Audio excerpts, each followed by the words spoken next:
Felix Rosenqvist here with me. And Felix, we were actually just watching this rookie orientation, and you mentioned that this is hard for these drivers. You haven't had to do it since 2019. You think a couple things have changed, but when you watch this, what's going through your head?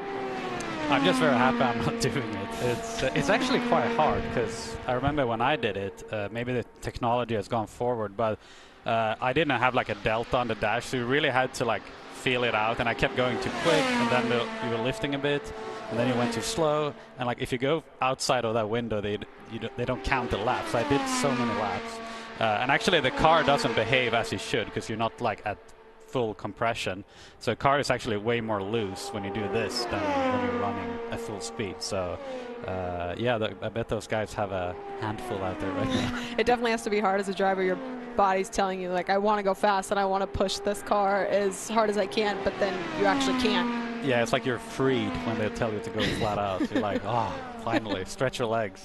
Well, let's get back to you. Let's talk about that session that just happened. What were you necessarily looking for, and do you feel like you checked some of those boxes?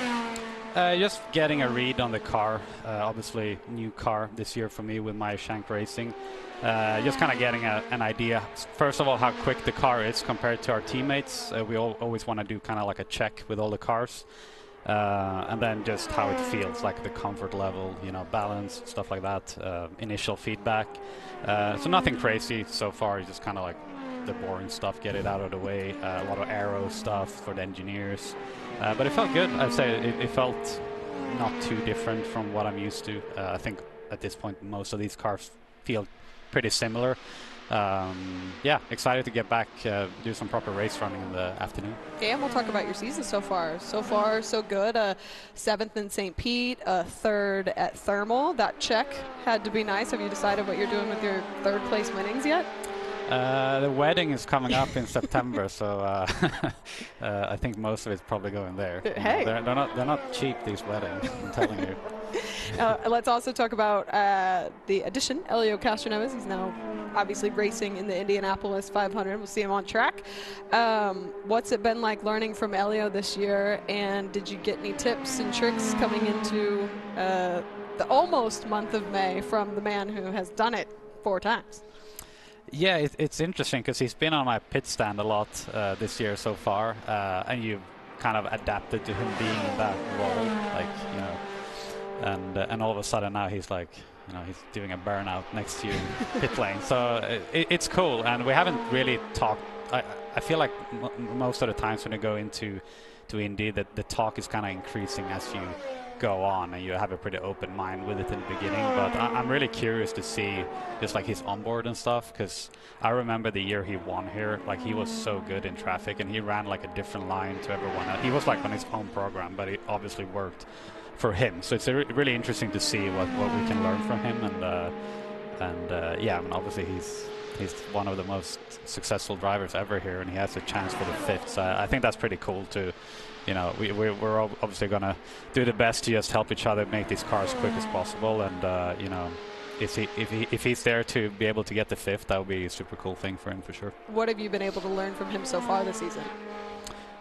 I mean, I think we're all different. I don't think me and Helio are very similar when it comes to like how we approach things. I think he's more just like he jumps in and drives. He's very relaxed. He's very, you know, he doesn't eat anything special. He doesn't no think anything special. No, like he's very just easy, like kind of go-kart days. He just jumps in and goes. And I think that's it's also a good lesson, because I think these days, especially with all the, you know, the fitness focus and the mental, like sometimes it's also good to realize that you can be very successful with none of that. Like you just kind of drive. So yeah, I'm always, you know, open to learn from, you know, I was with Tony last year and Dixon years before that, and now with Helio. Like it's always interesting to see how these guys, you know, approach their day when they jump in the car. Well, nonetheless, and I've said this before today, this is not the month of May yet, but we're back here at the Indianapolis Motor Speedway. You have had incredible speed here before, and now with a new team who we've seen can be very successful here at this track. Are you excited for the month of May? I am. As you said, you know, we had that win a couple of years ago here with Helio, and it's like both a blessing and a curse for the team, because it's our only win And also personally, I have only one win in IndyCar, so I feel like we're both just trying to break that trend, like to get that second win. And I think we can do it. The team is, I think they're better than ever. I think our partnership with Andretti is working really well, and also I think on their side they're very committed into Indy this year, like everyone. But I feel like we're just stepping it up one notch this year, so it's going to be exciting here. You'll see where we stand. Felix in Georgia, one quick update with on-track. Nolan Siegel has completed phase 1 of rookie orientation. So I want to go back to what you're talking about with Helio on headset, on the pit stand, Felix, and what that is like for someone who is still an active driver. Let's be honest, is he getting annoying? Is he helpful? Is he anxious?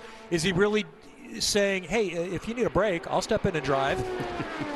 No, I think he does it well. He doesn't try to like tell you what to do, or he's just giving good advice. I think he tries to just look at the group in general and give a bigger picture of things. He doesn't tell you like try this or my engineer Dave like do that. He's just like, hey guys, think about this. Maybe we shouldn't try 2 setup items at the same time. Just kind of bringing his experience in little details here and there. And also a good vibe. Like Helio is really good fun to be around. He's really good for like the team spirit, and he's obviously involved in the team on a deeper level these days. But he's very good to have around. I think everyone loves him, and he brings that energy with him everywhere he goes. So it's good to have him on board on the stand for sure. Hey Felix, Hinch here up top. I want to go back. You were talking about how Helio isn't superstitious, doesn't have all these routines, just gets in and drive. That leads me to believe that you are superstitious, or you do have a bunch of routines. So why don't you walk us through the kind of differences and what you have to go through before you get in a car? I mean, Hinch, I would say I'm like in the middle. Helio is definitely on this side, and I'm like here. And then you have some guys. And then TK's all the way the other side. He's he's everywhere. he fills everything.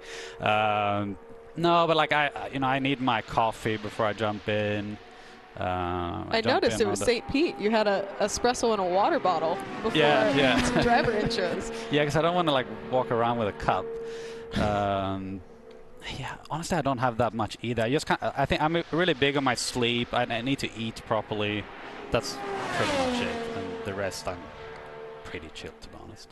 You are pretty chill. Thank you so much for joining us. A lot of busy action left to go. Appreciate it, and good luck the rest of the day and the weekend.